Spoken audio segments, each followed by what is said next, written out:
हमारे यहीं मैहर के आचार्य हुए हैं, पूज्य आचार्य श्रीमद राम सखेंद्र निध्याचार्य जी महाराज। आपका जन्म जयपुर में शुद्ध गौड़ ब्राह्मण के यहाँ हुआ।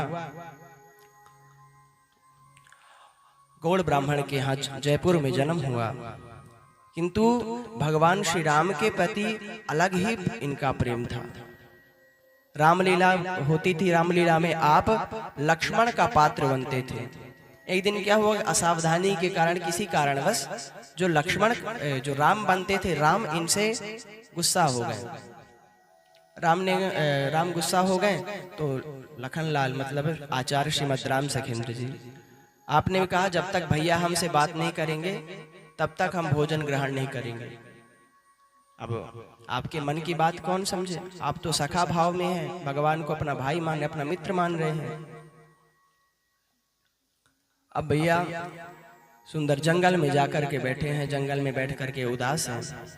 सभी ने मित्रों ने आकर के कहा देखो भोजन पालो, भोजन से रुष्ट नहीं होना चाहिए, भोजन पालो। कहा कि नहीं, जब तक भैया नहीं आएंगे तब तक हम भोजन नहीं पाएंगे। रात्रि हुई, रात्रि काल में मंदिर के कपाट बंद किए, और वहां की मंदिर की एक परंपरा थी कि कपाट बंद करने से पूर्व सुंदर एक सोने की थाली में भगवान के लिए रात्रि विश्राम के लिए प्रसाद रखा जाता था। उसी थाली को लेकर के राम जी जो अंदर विद्यमान थे, वही राम जी उस थाली को लेकर के आचार्य जी के पास गए हैं और कहा कि लो प्रसाद पाओ। और ऐसे अपना स्वरूप धारण करके नहीं गए, वह जिसे राम मानते थे, जो रामलीला में पात्र बनते थे, उसे उसका स्वरूप धारण करके गए हैं और कहा लो प्रसाद को पाओ। प्रसाद को पवाया है। अब जैसे सुबह हुई, सुबह महाराज मंदिर खुली, मंदिर में सोने चांदी की थाली ना दिखे। पंडा पुजारी के अंदर बड़ा भयंकर डर, महाराज थाली कहाँ चली गई, सब कुछ तो ठीक है, थाली कहाँ चली गई, बड़ी महंगी थाली थी। अरे उस थाली में अनेक अनेक प्रकार के रत्न लगे हुए थे, सोने की थाली थी। राजा को पता चलेगा, राजा कह देगा कि तुम्ही ने चुराया। पुजारियों ने राजा को बताया कि महाराज आज थाली नहीं मिल रही, पता नहीं कहाँ चली गई। रात में कहाँ थी थाली? बोला रात में तो हमने अंदर रखा था, अंदर रख करके हमने ताला भी लगाया, पर पता नहीं महाराज क्या हुआ, रात में ही वह थाली गायब हो गई। आचार्य जी ने ला करके थाली दी, कहा कि यह थाली प्रसाद की। बोला तुम कहाँ से पाए थाली? बोला हमें तो राम जी ने दिया था। बालक को बुलाया गया, बोला क्यों, थाली तुमने दी थी? काम हमने दी नहीं, हम तो कहीं गए ही नहीं। तब लोगों को विश्वास हुआ, तब आचार्य जी को अनुभव हुआ कि वह कोई और नहीं, परम ब्रह्म परमात्मा श्री राम ही मुझे प्रसाद ग्रहण कराने के लिए आए। वहां से वैराग्य उत्पन्न हुआ है और सरयू के तट पर आकर के सुंदर भगवान का भजन किया है। कुछ दिन सरयू के तट पर, फिर चित्रकूट में प्रमोद वन पर सुंदर तपस्या करते हैं। एक दिन क्या हुआ, अपने गले में एक शालिग्राम की शिला रखते हैं, सखा भाव से पूजा करते हैं। किस भगवान हमारे सखा हैं, और सखा हैं तो कहीं भी जा सकते हैं।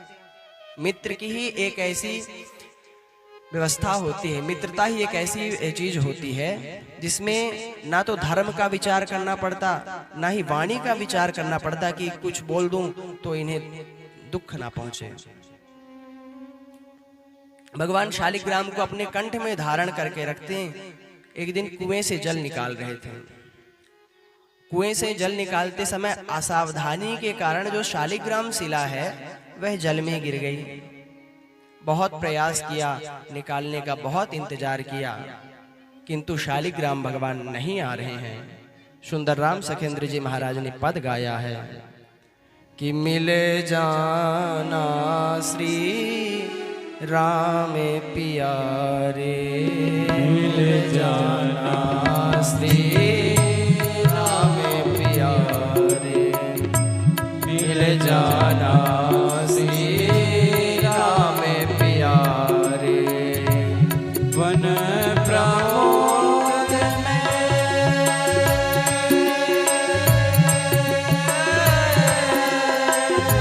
वन प्रमोद में खड़े पुकारे,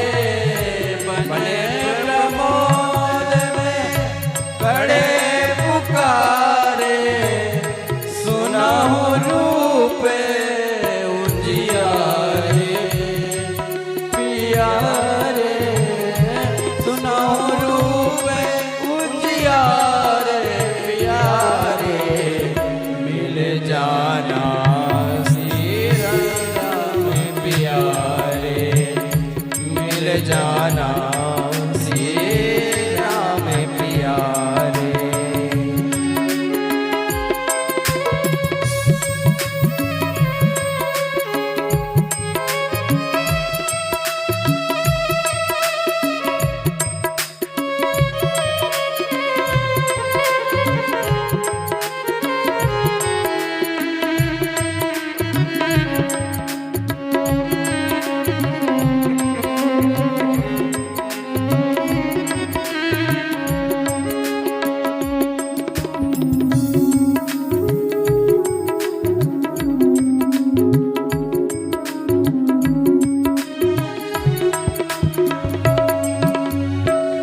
सुंदर बदन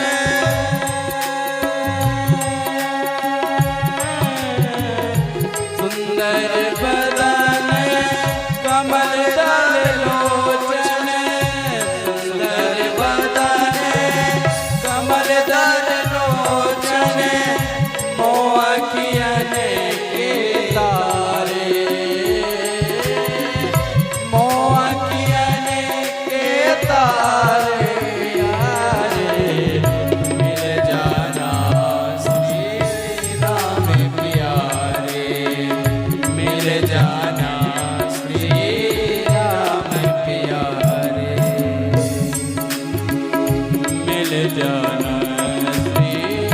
राम प्यारे।